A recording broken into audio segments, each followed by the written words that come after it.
এটা দেখুন কত বড় সাইজের একটা চিংড়ির মালাইকারি।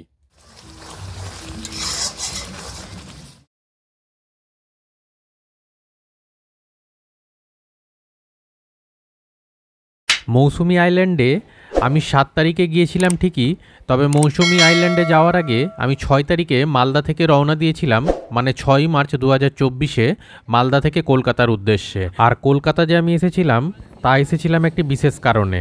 তার কারণ গোপ্রো হিরো 12 একটি অ্যাকশন ক্যামেরা কেনার জন্য আমি আগের দিন পৌঁছে গেছিলাম কলকাতায়। গোপ্রো হিরো 12 কেনা আর গোপ্রো হিরো 12-এর আনবক্সিংয়ের ভিডিও আমি এই ভিডিওর আগেই এই চ্যানেলের মধ্যেই তুলে ধরেছি।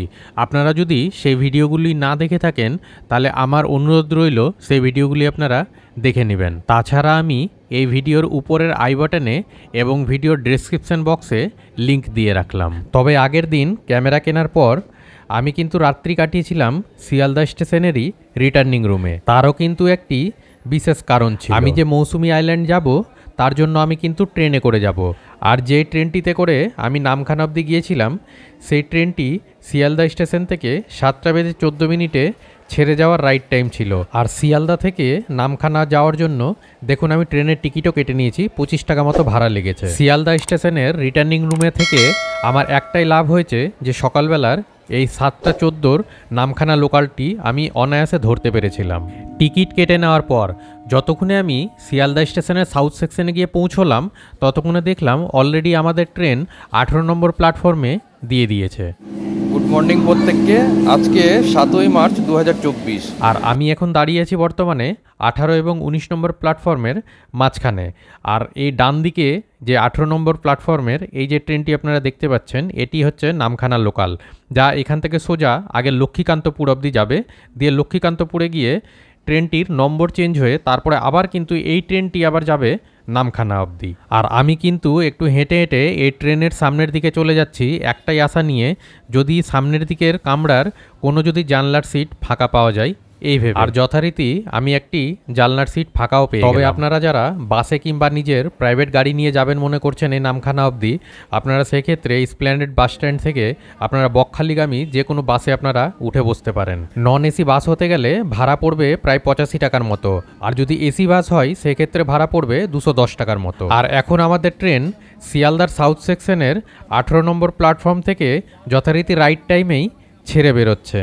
এইখানে আপনাদের একটা কথা বলে রাখি, আপনারা যারা শিয়ালদা থেকে এই 7:14 ট্রেন ধরছেন অথচ ব্রেকফাস্ট করে উঠতে পারছেন না, আপনাদের চিন্তার কিন্তু কোনো কারণ নেই। তার কারণ ট্রেনটি এখান থেকে এই যে লক্ষ্মীকান্তপুরে এসে যে পৌঁছানোর পরে এখানে প্রায় 20 মিনিটের মতো ট্রেনটি এখানে হোল্ড করে, তারপরেই কিন্তু আবার রওনা দেয় পরবর্তী গন্তব্যের জন্য, মানে নামখানার জন্য। এবার এই যে 20 মিনিট এখানে দাঁড়াবে, আপনারা এই সময়ের মধ্যে এখানে কিন্তু আপনারা ব্রেকফাস্ট কিন্তু করেই ফেলতে পারেন, কারণ স্টেশনের মধ্যে আপনারা অনেক রকমের কিন্তু এখানে খাওয়ার অপশান পেয়ে যাবেন। এই ট্রেনটি যখন শিয়ালদা স্টেশন থেকে ছেড়ে বেরোয় সেই সময় ট্রেনে কিন্তু সেই হিসাবে ভিড় থাকেই না, তবে যত বেলা বাড়তে থাকে ট্রেনে লোকজনের সংখ্যা কিন্তু ততই বাড়তে থাকে, তার কারণ ট্রেনটি যেহেতু অফিস টাইমের মধ্যে চলে বলে। তবে এই ট্রেনটি লক্ষ্মীকান্তপুর ছাড়ার পর থেকে কাকদ্বীপ অবধি পৌঁছতে প্রায় জনশূন্যই হয়ে যায়। আর এই ট্রেনের শিয়ালদাতে 7:14 ছাড়ার পর এই ট্রেনটির নামখানাতে পৌঁছানোর রাইট টাইম থাকে 10:05। নামখানাতে আসা ট্রেনে কিংবা বাসে কোনটাতে আসা ঠিক হবে আপনারা যদি আমাকে জিজ্ঞেস করেন তো আমি সবার আগেই বলবো ট্রেনে আসা। সেই ক্ষেত্রে ট্রেনে যেমন আপনাদের ভাড়াও সাশ্রয়ী হবে, একই রকমভাবে সময়টাও কিন্তু সাশ্রয়ী হবে। তাছাড়া আপনারা এরকম ধরনের হকারের কাছ থেকে অনেক কিছুই কিন্তু কিনে খেতে পারবেন। আর আমি বাইরের দৃশ্য দেখতে দেখতেই কখন যেন পৌঁছে গেলাম এই নামখানা স্টেশনে। হ্যাঁ, এই ট্রেনটির 10:05 এই নামখানা স্টেশনে পৌঁছানোর কথা ছিল ঠিকই, 10:05 হয়তো পৌঁছতে পারল না ঠিকই, তবে ট্রেনটি নামখানাতে এসে যখন পৌঁছলো তখন কিন্তু 10:13 অলরেডি হয়ে গেছে। হ্যাঁ চলুন, এরপরে এখন স্টেশনের বাইরে আগে প্রথমে যাওয়া যাক। আর স্টেশনের বাইরে গিয়ে আমরা দেখে নিই কিংবা জেনে নিই কোন কোন গাড়িতে কিভাবে করে পৌঁছানো যায় এই মৌসুমী আইল্যান্ড অবধি। নামখানা স্টেশন এত বড় স্টেশন না হলেও স্টেশনের বাইরেটা কিন্তু খুব সুন্দরভাবে সাজানো গুছানো, তা হয়তো কিছুটা আপনারা ভিডিওতে দেখে বুঝতেই পারছেন। স্টেশনের বাইরে বেরোতেই এই ধরনের বেশ কিছু টোটো চালক আপনাদের এসে ঘিরে ধরবে, আপনাদের জিজ্ঞেস করবে আপনারা মৌসুমী আইল্যান্ড যে যাবেন তার জন্য আপনারা কোন ঘাটে যাবেন বলুন, আমরা আপনাদের ছেড়ে দেব। সিঙ্গেলে গেলে রিজার্ভে 300 টাকা পড়বে। আচ্ছা, 300 টাকা। আর এমনি শেয়ারিং করে যেতে গেলে শেয়ারে গেলে 60 টাকা করে। 60 টাকা করে পড়ে। আর এখান থেকে বাস স্ট্যান্ডে আবার যাওয়া যায়, বাস স্ট্যান্ড থেকে আবার বাসেও যাওয়া যায়। স্ট্যান্ড থেকে গেলে বাসে যাওয়া যায় না, বাস তো সোজা চলে যাচ্ছে। আচ্ছা, তাহলে মেন রোডে নামতে হবে, ওখান থেকে আবার টোটো ধরে আবার যেতে হবে। 50 টাকা থেকে তখন প্রায় 60-70 টাকা খরচ হয়ে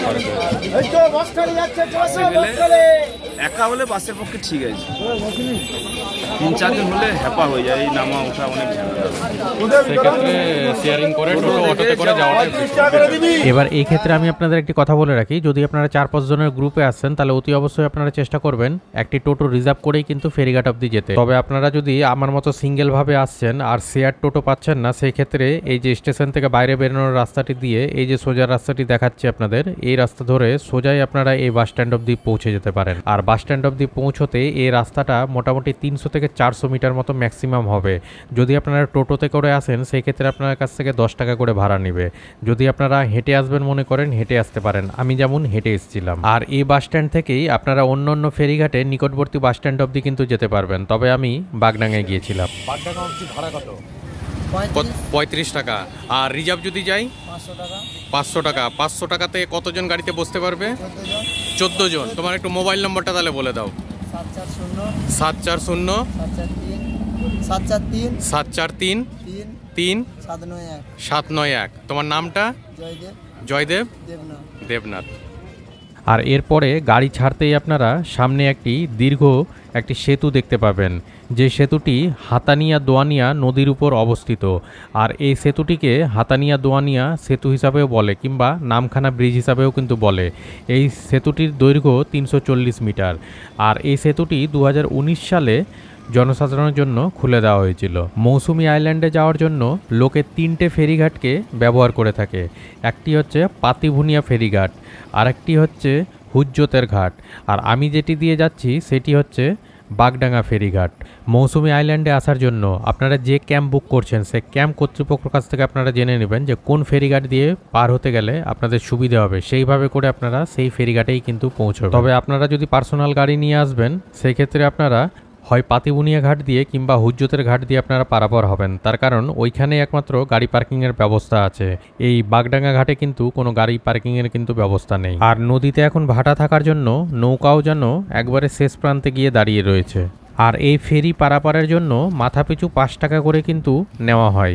ঘাটে আসার পরে নৌকা যদি আপনারা না পান আর যদি আপনাকে এমার্জেন্সি করে পারাপার হতে হয়, সেক্ষেত্রে আপনাকে স্পেশাল নৌকা আপনি পেয়ে যাবেন। সেই ক্ষেত্রে আপনার কাছ থেকে 100 থেকে 150 টাকার মতো নেওয়া হবে। আর এটার জন্য ঘাটের মাঝিদের সঙ্গে কথা বললেই আপনাকে নৌকার ব্যবস্থা করে দেওয়া হবে। আর আমি এখন যে নদীটি পারাপার হচ্ছি সেই নদীটির নাম হচ্ছে চিনাই নদী।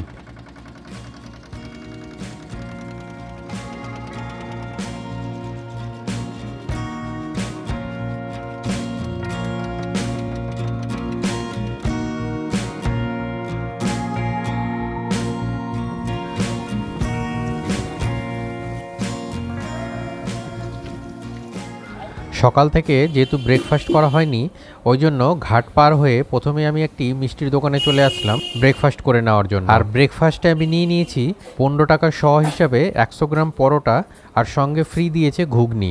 সঙ্গে আমি আরেকটি ডিমের অমলেটও নিয়েছিলাম, যেটি আমার কাছে 15 টাকা নেওয়া হয়েছিল। দাদা, আমি বালুচুরি ক্যাম্পে যাব, তো কত টাকা করে ভাড়া? 30 টাকা পার হেড, 5 জন হলে গাড়ি ছাড়ে। ঠিক আছে, আপনি একা গেলে 5 জনের ভাড়া দিতে হবে। আচ্ছা, দিলে তার মধ্যে মাইনাস করে দেবে প্যাসেঞ্জার উঠলে। আচ্ছা, ঠিক আছে, 5 জনের কমে গাড়ি ছাড়ে না। মানে এমনিতে 30 টাকা পার হেড ভাড়া, কিন্তু যেহেতু এখন প্যাসেঞ্জার নেই, যার ফলে আমি যেহেতু একা যাচ্ছি বলে ওটা 150 টাকা ভাড়া, তাই তো? আচ্ছা, ঠিক আছে। আর যদি মাঝপথে আবার যদি প্যাসেঞ্জার উঠে সেই ক্ষেত্রে পয়সা মাইনাস হয়ে যাবে। ঠিক আছে, চলুন তাহলে। ঘাট পার হওয়ার পরে এই পারে যে টোটোর কী রেট আছে তা কিন্তু আপনাদের সামনে তুলে ধরলাম। সেক্ষেত্রে আপনারা যদি গ্রুপে আসেন তাতে কিন্তু আপনাদের গায়ে লাগবে না, 30 টাকা করে পার হেড হিসাবে আপনারা কিন্তু 5 জন যেতেই পারবেন 150 টাকা দিয়ে, কিংবা যদি আপনারা তারও বেশি যান তাতেও কিন্তু ওরা 150 টাকাতে অ্যাডজাস্ট করে নেয়। কিন্তু আমার মতো যদি আপনারা সিঙ্গেল এসে থাকেন তবে হয় শেয়ারের জন্য আপনাকে ওয়েট করতে হবে, আর না হলে আপনাকে পুরো টোটো 150 টাকা দিয়ে রিজার্ভ করে আমার মতোই যে কোনো ক্যাম্পে আপনাদের কিন্তু পৌঁছতে হবে। মৌসুনিতে ক্যাম্পের প্যাকেজগুলি স্টার্ট হয় লাঞ্চ থেকে শুরু করে পরের দিন সকালে ব্রেকফাস্ট অবধি। ওই জন্য আজকের সকালের জন্য আমি ব্রেকফাস্টটা করেই ক্যাম্পে প্রবেশ করলাম। আর আমি যে ক্যাম্পটি বুক করে নিয়েছিলাম সেই ক্যাম্পটির নাম ছিল বালুচুরি বিচ ক্যাম্প। গুগলে অনেকগুলি ক্যাম্পের রিভিউ দেখার পরে আমার যেটা সবথেকে বেশি ভালো লেগেছিল সেটি হচ্ছে বালুচুরি বিচ ক্যাম্প। ক্যাম্পে প্রবেশ করে চেক ইন হয়ে গেলেই আমার হাতে সঙ্গে সঙ্গে ধরিয়ে দেওয়া হলো ওয়েলকাম ড্রিঙ্কস হিসাবে ডাবের জল। এখানে এসে জানতে পারলাম এখানকার প্রতিটি ক্যাম্পেই ওয়েলকাম ড্রিঙ্কস হিসাবে ম্যাক্সিমাম ক্ষেত্রে ডাবের জল দেওয়া হয়, তবে যেই সময় ডাব অ্যাভেলেবেল থাকে না সেই সময় ওনারা কোল্ড ড্রিঙ্কস দিয়েও কিন্তু আপ্যায়ন করে থাকেন। ডাবের জল খেতে খেতে আর দোলনায় দুলতে দুলতে এই ক্যাম্পের চারিদিকে যেদিকেই চোখ যাচ্ছে না কেন চারিদিকে তাকাতে গেলে শুধু সবুজ আর সবুজ। এই কারণেই বোধহয় করে রেখেছেন যে আমাদের মতো ট্যুরিস্টরা শহরের কোলাহল থেকে এইখানে এসে প্রাণ খুলে যাতে আমরা শ্বাস নিতে পারি, তার জন্যই বোধহয় এই ব্যবস্থাপনা। আর এটা ক্যাম্পের পেছন দিক, আর এখন নদীতে ভাটা চলছে। আর ওই যে জায়গাটি দেখতে পেলেন ওটি হচ্ছে কিন্তু জম্বুদ্বীপ। পারে যেমন ভাটা আছে, ভাটার সঙ্গে সঙ্গে কাদাটাও নিহাতি কম নেই। 2024 সালেও এই মৌসুমী আইল্যান্ড কিন্তু আনম্যারিড কাপলদের জন্য খোলা রয়েছে। সঙ্গে শুধু যেটা নিয়ে আসতে হবে সেটা কিন্তু অবশ্যই সচিত্র পরিচয়পত্রটি, আর সেই পরিচয়পত্রে বয়সটা অবশ্যই 18 পূর্ণতা কিন্তু পেতে হবে। আনম্যারিড কাপলের সঙ্গে সঙ্গে যেমন ম্যারিড কাপল আসবেন একই রকমভাবে আপনারা ফ্যামিলি নিয়েও কিন্তু আসতে পারেন এই মৌসুনিতে। একদিনের জন্য এই উইকেন্ড ট্যুরের বেস্ট ডেস্টিনেশন হচ্ছে এই মৌসুনি আইল্যান্ড। চলুন এবার জেনে নেওয়া যাক এখানকার প্যাকেজের কি রেট আছে। দাদা আপনাদের এই টেন্টগুলোর ভাড়া কত করে? স্যার এটা সি ফিশিং টেন্ট, এটা 1200 টাকা রেট আছে এই টেন্ট। এখানে বসে আপনি বালুচর নদী দেখতে পাবেন সকালবেলা, খুব সুন্দর লাগবে আশা করি। এছাড়াও এনাদের আরও বেশ কিছু টেন্ট আছে, চলুন আপনাদের সেগুলোও ঘুরিয়ে দেখাই। কি দাদা তাই তো? হ্যাঁ স্যার চলুন। আপনাদের এটা কি টেন্ট আর কি রেট এটাও একবার বলুন। স্যার এটা সি ফিশিং সেকেন্ড রো। আচ্ছা, পার ম্যান ফুডিং লজিং 1100 টাকা। 1100 টাকা। আচ্ছা, এখানে একটা জিনিস দেখুন, ওই নিচের যে আপনাদের দেখালাম সি ফেসিং এই যে ফ্রন্ট রো, এই যে দেখুন ফ্রন্ট রোতে যে সমস্ত টেন্টগুলো আছে সেই টেন্টগুলো থেকে আপনারা যেমন একদম সামনে থেকে দেখতে পাবেন সমুদ্রকে, এখান থেকে হতে গেলে আপনারা এর ভেতর থেকে কিন্তু দেখতে পাবেন।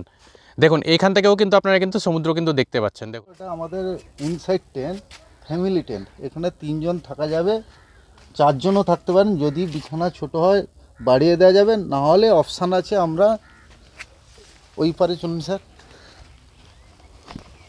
যদি ওই টেন্টে থাকতে অসুবিধা হয় আমরা ব্যবস্থা করে দেবো এই টেন্টে। আচ্ছা, তাহলে আপনাদের এই ফ্যামিলি টেন্টগুলোর কত টাকা করে ভাড়া? Per head fooding lodging including 1000 টাকা। আচ্ছা, এগুলো আপনাদের দাদা কটেজ না? হ্যাঁ হ্যাঁ। চলুন একবার কটেজটা ঘুরিয়ে দেখান। এই হচ্ছে কটেজ, আপনারা দেখতেই পাচ্ছেন বেশ সুন্দর সাজানো গুছানো। দাদা এই কটেজের একবার রেটটা একবার বলে দিন। 1200 টাকা পার হেড ফুডিং লজিং। আচ্ছা আচ্ছা, এই কটেজগুলোর সঙ্গে বোধহয় আপনাদের বাথরুমও বোধহয় অ্যাটাচ আছে বোধহয় না? হ্যাঁ স্যার। ঠিক আছে, চলুন আপনাদের একবার বাথরুমটা দেখাই। রুমের সঙ্গে আপনারা বাথরুম পেয়ে যাবেন। এই দেখুন, আমাদের স্যার মাড হাউস আছে, মাড হাউসটা একটু দেখিয়ে দিই। চলুন দেখান। মাড হাউস দেখুন, অ্যাটাচ বাথরুম। আচ্ছা, এর সঙ্গে অ্যাটাচ বাথরুম। আচ্ছা, এখানে আপনারা একটি টেবিলও পেয়ে যাবেন, এখানে মিরারও আছে, সঙ্গে এখানে আপনার মোবাইল চার্জিংয়ের জন্য আপনারা জায়গা পেয়ে যাবেন। সব থেকে যেটা বড় জিনিস সেটা হচ্ছে দেখুন বাথরুম কিন্তু রুমের সঙ্গে অ্যাটাচ আছে। আর একটা জিনিস দেখুন, আপনারা এখানে গিজারও কিন্তু পেয়ে যাবেন। তাই আপনারা যদি শীতের সময়ও যদি আসবেন মনে করছেন আপনাদের কোনো অসুবিধা নেই, আপনারা এইখানে এসে আপনারা থাকতে পারেন।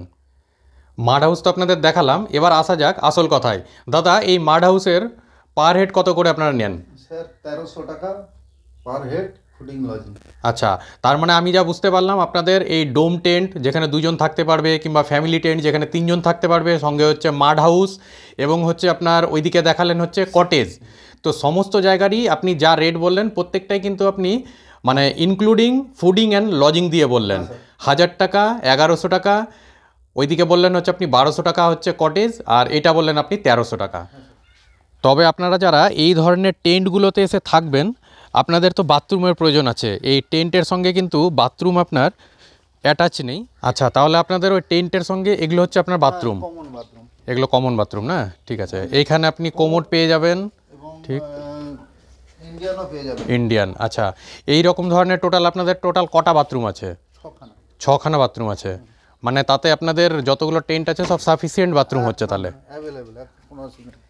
এই ক্যাম্পে সিকিউরিটির জন্য দেখুন কত ভালো ব্যবস্থা করে রাখা হয়েছে। এখানে পুরো ক্যাম্প জুড়ে কিন্তু আপনারা সিসি ক্যামেরা পেয়ে যাবেন, যার ফলে আপনাদের কিন্তু ভয়ের কিন্তু কোনো কারণই নেই। দেখুন প্রতিটা জায়গাতে কিন্তু সিসি ক্যামেরা এনারা কিন্তু ব্যবহার করেছেন।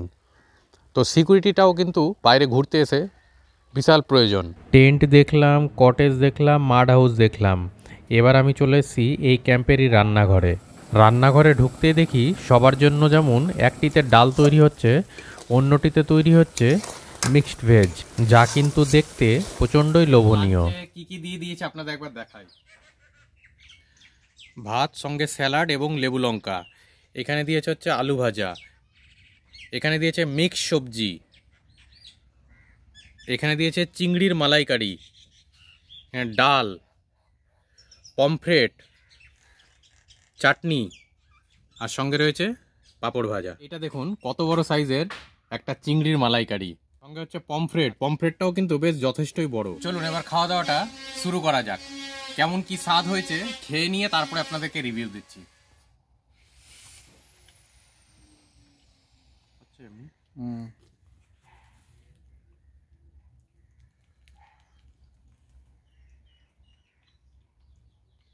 শেষ পাতে এই পাঁপড়ের সঙ্গে একবার চাটনিকে লাগিয়ে খেয়ে দেখবেন যে কি স্বাদটা অ্যাকচুয়ালি লাগে। জানি না আপনারা খেয়েছেন কিনা, তবে আমার কাছে এটা কিন্তু দারুণ প্রিয়। আপনারা একবার খেয়ে দেখবেন।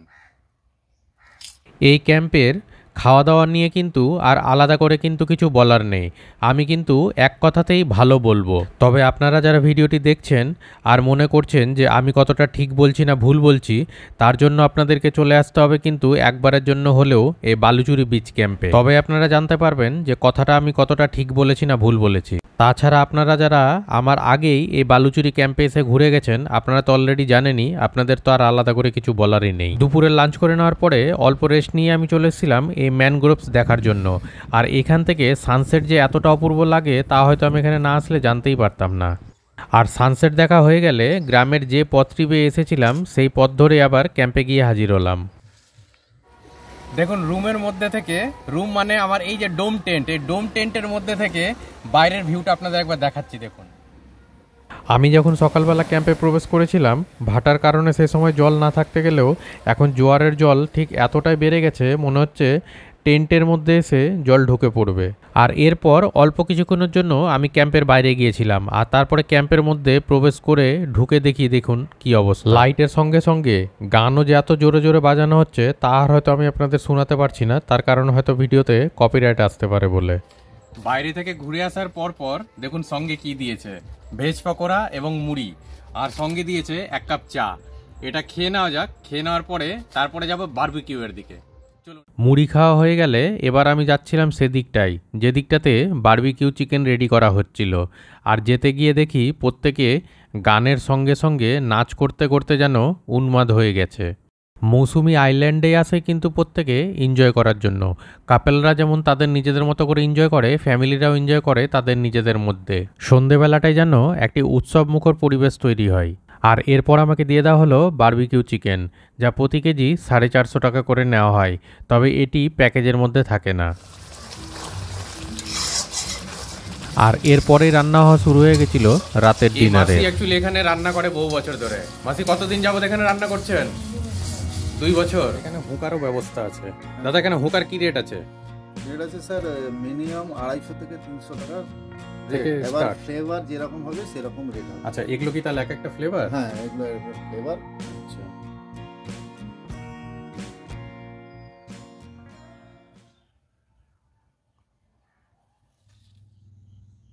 সন্ধ্যেবেলার মুড়ি পকোড়া খাওয়া হয়েছে, সঙ্গে চা খেয়েছি, তারপরে বারবিকিউ খেয়েছি। এবার দেখুন রাতের ডিনারে কি কি দিয়েছে।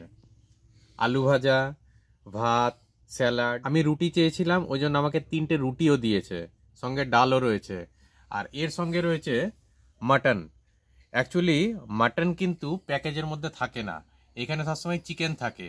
আপনি সে যেইভাবে করে প্যাকেজ নিন না কেন, সবসময়ের জন্য চিকেন থাকবে হচ্ছে আপনার ইনক্লুডেড। কিন্তু আমি যেহেতু মাটন নিয়েছি তার জন্য এক্সট্রা 100 টাকা পেমেন্ট করতে হয়েছে। তো আপনারাও চাইলে আমার মতো করতেই পারেন। যদি আপনি বলেন যে চিকেন নেওয়ার কথা, তো আমি যেহেতু বারবিকিউ চিকেনের খেয়েছি, যার ফলে আমি আর কিন্তু চিকেন নিলাম না, আমার ইচ্ছে হলো মাটন খেতে, তাই আমি কিন্তু মাটন নিয়েছি। চলুন এবার খেয়ে দেখা যাক।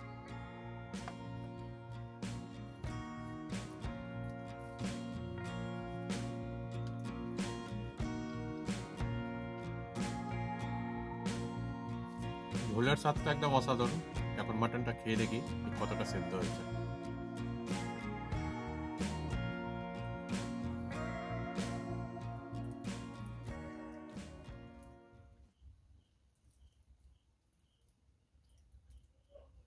সেদ্ধও কিন্তু সেই পরিমাণেই কিন্তু হয়েছে, একদম পারফেক্ট। আগের দিনের সন্ধ্যাবেলাটাই এই জায়গাটায় যেন ডিস্কোর মতো করে প্রত্যেকে ডান্স করছিল।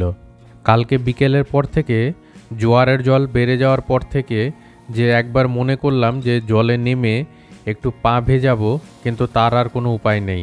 জোয়ারের জল ঠিক এতটাই বেড়ে আছে যে যে কোনো সময় নিচে নামতে গেলে কোনো দুর্ঘটনা ঘটলেও কিন্তু ঘটতে পারে।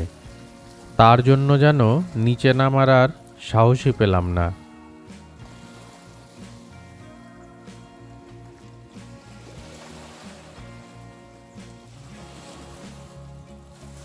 এরপর সকাল সকাল ঘুম থেকে উঠে প্রকৃতির দেওয়া হাওয়া থেকে নিজে যেন প্রাণ খুলে শ্বাস নিচ্ছিলাম। আর ঠিক ওই সময়টাতে আমার জন্য চলে আসলো চা আর বিস্কিট। ব্রেকফাস্টে কি কি দিয়েছে চলুন আপনাদের একবার দেখিয়ে দিই। দেখুন, লুচি দিয়েছে, সঙ্গে হচ্ছে আলুর সবজি, একটা ডিম সেদ্ধ এবং একটা রসগোল্লা। এই বালুচুরি ক্যাম্পে আতিথেয়তার কিন্তু কোনো খামতি থাকে না এবং এনারা রাখতেও দেন না। আমি কালকে থেকে যে এসছি, যে লোকটি আমার সঙ্গে প্রতিটা মুহূর্ত আমার সঙ্গ দিয়েছেন, চলুন ওনার সঙ্গে একবার আপনাদের পরিচয় করিয়ে দিই। উনি হচ্ছেন এই ক্যাম্পেরই ম্যানেজার বাবু। নমস্কার, বালুচরি ক্যাম্পের ম্যানেজার জয়। যার কথা বললে নয়, এখানের মালিক চয়ন কুমার ভট্টাচার্য। আমাদের কন্ট্যাক্ট নাম্বার 9635770070। ধন্যবাদ, আপনারা কিন্তু আসবেন। চলুন অবশেষে এখন বাড়ি যাওয়ার পালা। মন খারাপ হলেও কিছু করার নেই, বাড়ি তো যেতেই হবে। চলুন এবার তাড়াতাড়ি করে, এখন আগে আমাকে ঘাট পার হয়ে নৌকা নিতে হবে, কারণ আমি যে ট্রেনে যাব সেটা 1:35-এ এই নামখানা থেকে ছেড়ে যাবে। এখন দেখা যাক সেই ট্রেন আমি এখন ধরতে পারি কিনা। চলুন সবটাই আপনাদের সঙ্গে শেয়ার করছি। আর চলুন, এই দেখুন আমার টোটো অলরেডি এসে দাঁড়িয়ে আছে রোডে। চলুন এখন যাওয়া যাক। পাতিবুনিয়া ফেরিঘাটের নৌকা পারাপারের সময়সূচি আমি আপনাদের সামনে তুলে ধরলাম। আপনারা ভিডিওটি পজ করে করে দেখে নেবেন। গতকালকে আমি যখন এসেছিলাম তখন আমি এসেছিলাম বাগডাঙ্গা ফেরিঘাট দিয়ে, তবে আজকে যে আমি যাচ্ছি পাতিবুনিয়া ফেরিঘাট দিয়ে। এটা সবটাই আপনাদেরকে দেখানোর জন্য। বাগডাঙ্গা ফেরিঘাটে যে গাড়ি পার্কিংয়ের কোনো জায়গা নেই, যার ফলে আপনাদের আমি দেখাতে পারিনি। তবে পাতিবুনিয়া ফেরিঘাটে যে গাড়ি পার্কিংয়ের জায়গা আছে, যার জন্য আজকে আমি যাওয়াটায় পাতিবুনিয়া ফেরিঘাট দিয়েই যাচ্ছি, যাতে আপনাদের দেখাতে পারি যে আপনারা পার্সোনাল গাড়ি নিয়ে আসতে গেলে কোথায় আপনারা গাড়িটা রাখবেন।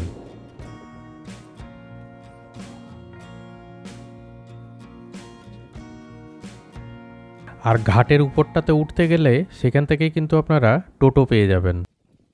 কত ভাড়া কত দাদা? 15 টাকা। কত দূর অবধি? 10 মাইল অবধি। 10 মাইল। আর এই আপনাদের সামনে তুলে ধরলাম গাড়ি পার্কিংয়ের জায়গা। যদি আপনাদের প্রয়োজন লাগে তবে ভিডিওটি পজ করে নিয়ে সেখান থেকে ফোন নম্বরগুলো নিয়ে আপনারা ওনাদের সঙ্গে কন্ট্যাক্ট করে নেবেন। এবার আপনাদের বলে দিই, পাতিবুনিয়া ফেরিঘাট দিয়ে আপনারা নামখানা কি করে পৌঁছবেন। তাই বলে রাখি, পাতিবুনিয়া ফেরিঘাট আপনারা 5 টাকা দিয়ে ফেরি পার হয়ে এই পারে চলে আসুন। এই পার থেকে আপনারা টোটো পেয়ে যাবেন, 15 টাকা করে আপনাদের কাছ থেকে ভাড়া নেবে, আপনাকে 10 মাইল নামিয়ে দিবে। আবার 10 মাইল থেকে আবার আপনারা বাস কিংবা এই ধরনের অটো ধরে আবার আপনারা নামখানা পৌঁছে যান 25 টাকার বিনিময়ে। 25 টাকা মাথা পিছু 25 টাকা, ঠিক আছে। আমি যখন অটোতে উঠেছিলাম তখন ঘড়িতে টাইম হয়েছিল 12টা বেজে 46 মিনিট। তারপরে আমি যখন নামখানাতে এসে পৌঁছলাম তখন ঘড়িতে টাইম হয়েছিল 1টা বেজে 13 মিনিট। তার মানে হয়তো আপনারা বুঝতে পেরেই গেলেন যে কতক্ষণ মতন 10 মাইল থেকে নামখানা অবধি আসতে সময় লাগে। আর আমার ট্রেনের টাইম আছে 1টা বেজে 35 মিনিট। আমি এখন এখান থেকে হেঁটে হেঁটে স্টেশন অবধি যাব। এই যে দেখুন ঘড়িতে এখন 1টা বেজে 13 মিনিট। নামখানা বাস স্ট্যান্ড থেকে নামখানা স্টেশন অবধি পায়ে হেঁটে যেতে গেলে 4 থেকে 5 মিনিট মতো সময় লাগে। তা আমি আগের দিনের অভিজ্ঞতা থেকে আপনাদের জানাচ্ছি। নামখানা বাস স্ট্যান্ড থেকে 1টা বেজে 13 মিনিটে হাঁটা আরম্ভ করেছিলাম, আর নামখানা স্টেশনে যখন এসে পৌঁছলাম তখন 1টা বেজে 17 মিনিট। স্টেশনে ঢুকেই আগের দিনের মতো দেখুন 25 টাকা দিয়ে আবার একটা টিকিট কেটে নিয়েছি।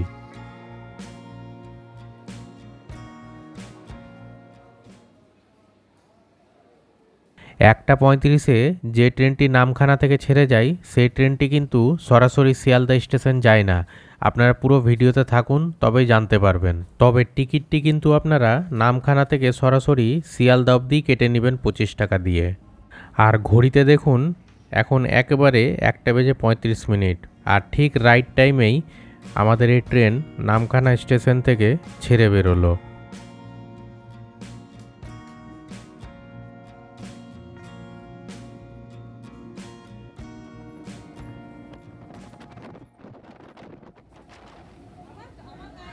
আমাদের এই ট্রেন কাকদ্বীপ স্টেশন ছেড়ে যাওয়ার কিছুক্ষণের মধ্যেই দেখি কামরার মধ্যে হঠাৎ চেঁচামেচি। কি হয়েছে দেখতেই দেখি যে বাইরে থেকে কারা যেন কাদা ছুঁড়েছে। আমার এই ভিডিওটা যদি আপনাদের কাছে পৌঁছয় যারা আপনারা এই ট্রেনটিতে কাদা ছুঁড়েছিলেন, আপনারা হয়তো মজা করার জন্য কাদাটা ছুঁড়েছেন ঠিকই, তবে এই কাদা ছুঁড়ার জন্য অনেকেরই অনেক বড়সড় কিন্তু ক্ষতি হয়ে যেতে পারত। তাই আপনাদের কাছে হাত জোর করে আমার অনুরোধ, দয়া করে এই ধরনের কাজ ভবিষ্যতে আর কখনো করবেন না। আমি নামখানা থেকে যে ট্রেনটিতে করে আসলাম সেই ট্রেনটিতে এসে এখন নেমে গেলাম বালিগঞ্জ জংশন স্টেশনে। তার কারণ ওই ট্রেনটি এইখান থেকে চলে যাবে মাঝেরহাটের দিকে, আর এইখান থেকে আমি একটি শিয়ালদাগামী ট্রেনে উঠে এখন পৌঁছে গেলাম শিয়ালদা স্টেশনের 20 নম্বর প্ল্যাটফর্মে। এই ছিল মৌসুমী আইল্যান্ডের ট্যুর। তবে আমার ট্যুরটি কিন্তু এখানে শেষ হয়নি। এরপরে আমি সারাদিন টুকটাক কিছু কেনাকাটা করে সন্ধ্যাবেলা আমি পৌঁছে গেছিলাম এই এমজি রোডে মাটির ভাড়ের লস্যি খাওয়ার জন্য। তারপরে আবারও আমি চলে এসেছিলাম শিয়ালদা স্টেশনে। শিয়ালদা স্টেশনে কেএফসির উপরে দোতলায় যে আইআরসিটিসির লাউঞ্জ আছে, যেখানে ঘন্টায় 10 টাকা প্লাস জিএসটি হিসাবে ওয়েট করা যায়, সেখানে ঘন্টাখানেক ওয়েট করার পরে আবারও আমি চলে আসলাম ট্রেনে 13189 বালুরঘাট এক্সপ্রেসে করে রাত্রি 10:30টার সময়। এবার আমি শিয়ালদা স্টেশন থেকে রওনা দিলাম মালদার উদ্দেশ্যে, কারণ আমার মালদা ফেরার ছিল, যেখানে আমার থার্ড এসিতে ভাড়া পড়েছিল 600 টাকা। আর এই ভিডিওটি আমি এখানেই শেষ করলাম। ভিডিওটি যদি আপনাদের ভালো লেগে থাকে তাহলে অবশ্যই লাইক, কমেন্ট এবং বন্ধুদের মধ্যে অনেক শেয়ার করবেন। ধন্যবাদ।